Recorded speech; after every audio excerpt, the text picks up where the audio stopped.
Sa mga batang 80s, naalala nyo pa ba ang larong Hay Alay?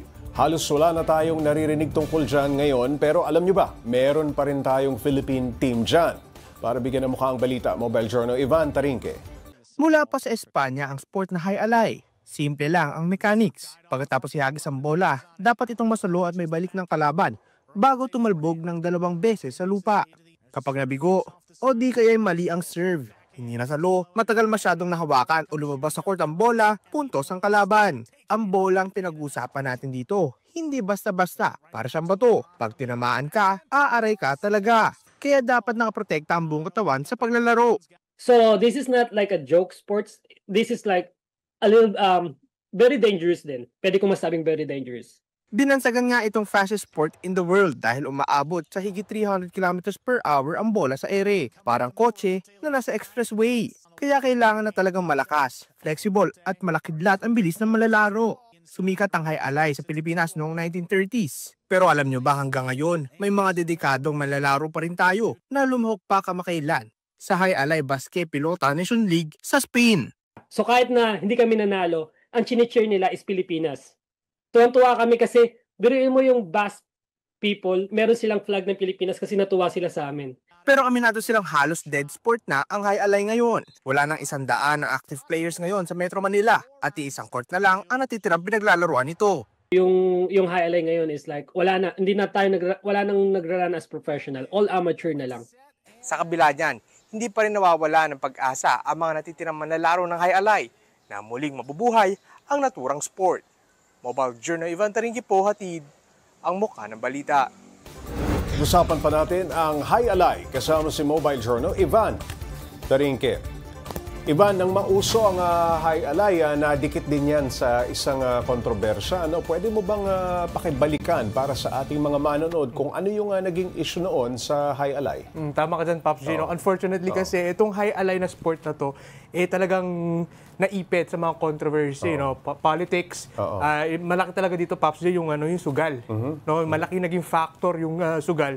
Kaya itong sport na to talagang bumagsak. Pops J, yun yung base sa kwento ng ating mga players ngayon, Pops J. Masasabi ba natin, Ivan, itong issue rin na ito ang naging dahilan kung bakit tila ba nawala ng kinang ang Hay Alay sa Pilipinas? Actually, tama ka dyan, Pops J. Dahil nga dito sa mga kontrobersyang ito, maraming mga courts, Hay Alay courts na nagsarado.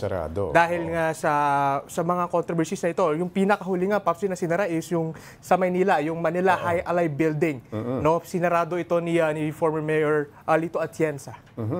So yun talaga, dahil nga talaga dito sa mga kontrobersyang ito, kaya yung sport bumagsak. Kaya yung ibang mga players na wala na mapaglaruan, nag-retire na, nagpalit na ng career, Pops. Okay, yung mga naglalaro pa rin ng Hay Alay ngayon, Ivan, ano ang mga edad nila? Ano ba ang pinagdaraan ng training para maging Hay Alay player? Actually, Pops J, ngayon, yun nga, less than 100 na lang kasi. Konti na lang talaga. And karamihan sa kanila, Pops J, talaga medyo may edad na. Yung mga naglalaro na before, yun na lang yung mga natira ngayon. Base nga doon sa nakausap natin si Sir Ron, 21 years old. Yung youngest na player ngayon ng Hay Alay na sumasama sa kanila para maglaro, mag-training. So, may kita natin, Pops J, yung iba kasi talaga hindi na interesado. Dahil yun nga, mas accessible nga yung ibang sports, gaya ng volleyball and basketball, Pops. Halos wala na akong alam na nag-i-exist na Hay Alay court, Lalong-lalo na dito sa Metro Manila. Before, sikat na sikat yan. Saan yung nag-iisang court, Ivan, para sa Hay Alay players? Paano ito nasusustain? Pops J, ito nasa isang nasa Calao Avenue sa may Ermita, Manila. So Maynila pa rin. Nasa Maynila pa rin, Pops J. Pero itong court na kasi na ito is nag-iisa na nga lang, plus yung size niya is maliit. Compared dun sa talagang pinaglalaroan ng mga big tournaments. Ito kasi parang around 36 meters by 36 meters lang. So maliit siya compared dun sa... hindi pa standard yung kaisa-isang Hay Alay court. Hindi pa, Pops J. Mayroong mas malaki pa kasi yung nasa 56 meters naman, mas malaki. Pero ang difference daw kasi nung gameplay, nung dalawang yun, Pops J, is yung mas maliit, mas fast-paced.